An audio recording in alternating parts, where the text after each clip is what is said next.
नमस्कार, मैं लखन सालवी और आप देख रहे हैं डेली राजस्थान। आज हम हैं छत्तीसगढ़ राज्य के बिलासपुर क्षेत्र में। ये कोटा ब्लॉक है और उसका एक ग्राम पंचायत है जहां हम अभी हैं। यहाँ ये पूरा स्ट्रक्चर देख के लगा कि ये आपको बताना चाहिए। मैं रमेश जी से कहूँगा एक बार इस पूरे जो स्ट्रक्चर बने हुए हैं सभी को दिखाएं। ये रोड से जाते हुए ऐसा लग रहा था कि कोई शमशान है, कब्रिस्तान है, यहाँ जाकर देखना चाहिए ये इतना सुंदर क्यों बना रखा है इसे। लेकिन जब अंदर आए तो पता चला कि ये गोठान है, मतलब गौशाला है, गायों को यहाँ रखा जाता है। और भूपेश बघेल सरकार ने यहाँ पर एक योजना शुरू करी और ये जो है बहुउद्देशीय एक तरीके से योजना है। नरवा गरवा गुरवा बाड़ी, NGGB इसको बोला जा रहा है। अब ये क्या है इसके बारे में हम सामाजिक कार्यकर्ता दिनेश जी से बात करेंगे कि ये बताएं आप, ये नरवा गरवा गुरवा बाड़ी, तो ये नरवा का क्या मतलब होता है और ये पूरी योजना क्या है इसके बारे में बताएं। देखिए, मैं बताना चाहूँगा आपको, अभी जब छत्तीसगढ़ सरकार में नए मंत्रिमंडल का गठन हुआ, कांग्रेस सरकार आई, तब इन्होंने एक स्लोगन टाइप से इसको रखा, NGGB को, नरवा गरवा गुरवा बाड़ी को। इसमें क्या है, जो हमारे प्राकृतिक संसाधन है वो धीरे धीरे नष्ट हो रहे हैं। उस प्राकृतिक संसाधनों के साथ साथ जो हमारी गाय है उनकी संरक्षण के लिए एक योजना चलाई गई। तो जैसे नरवा शब्द है वो छत्तीसगढ़ी शब्द है। नरवा का मतलब होता है जो छोटे नाले हैं या नदी हैं जिनका अस्तित्व धीरे धीरे खत्म होते जा रहा है। गरवा मतलब जो हमारी गाय हैं उनकी वंश जो है अच्छी वंश नहीं आ रही, तो हम हाइब्रिड की ओर जा रहे हैं, उसको संरक्षण के लिए इन्होंने गरवा शब्द उपयोग लिया। तो अभी हम देख रहे हैं लेटेस्ट में, उसके बाद घुरवा।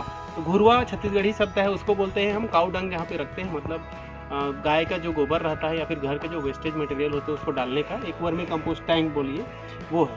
तो अभी क्या है, लेटेस्ट में हम देख रहे हैं कि हमारा जो पूरा भारत देश है सब आधुनिक पद्धति की खेती पे चला जा रहा है और इससे क्या हो रहा है, हमारी ज़मीन का नुकसान हो रहा है। तो जो हमारे घर के वेस्टेज है उनका हम एक संरक्षण करके गोबर से जो खाद बनाने का काम है उसको हम बोल रहे हैं घुरवा।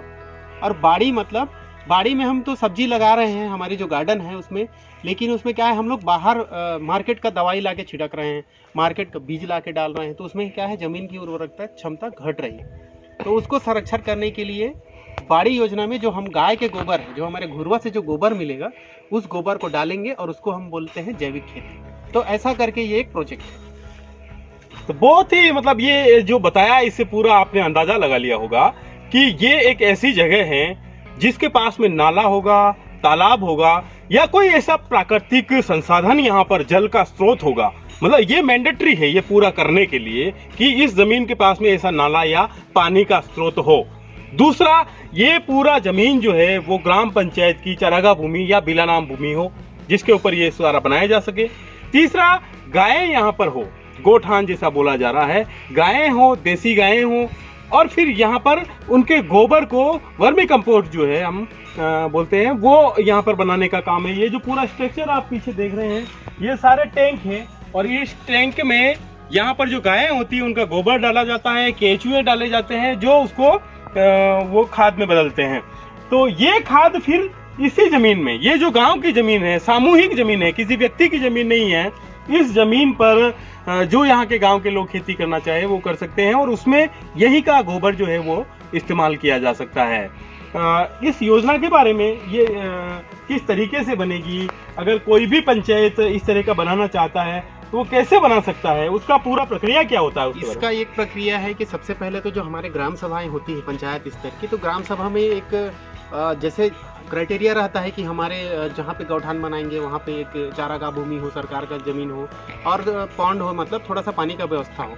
अगर ऐसा कहीं पे है और पंचायत स्तर के लोगों को, संबंधित प्रतिनिधि को लग रहा है कि हमारे गांव में होना चाहिए, तो उस ग्राम सभा में प्रस्ताव पास करते हैं। प्रस्ताव पास होने के बाद वो सीधा SDM कार्यालय जाता है। SDM अनुमोदन जब करते हैं तो कलेक्टर ऑफिस से सेंशन हो, मनरेगा के थ्रू ये सारे काम हो रहे हैं। तो ये स्ट्रक्चर जैसे टैंक बनाना है, ये वापस इधर खेल बनानी है, तो गायें कहाँ रुकती है?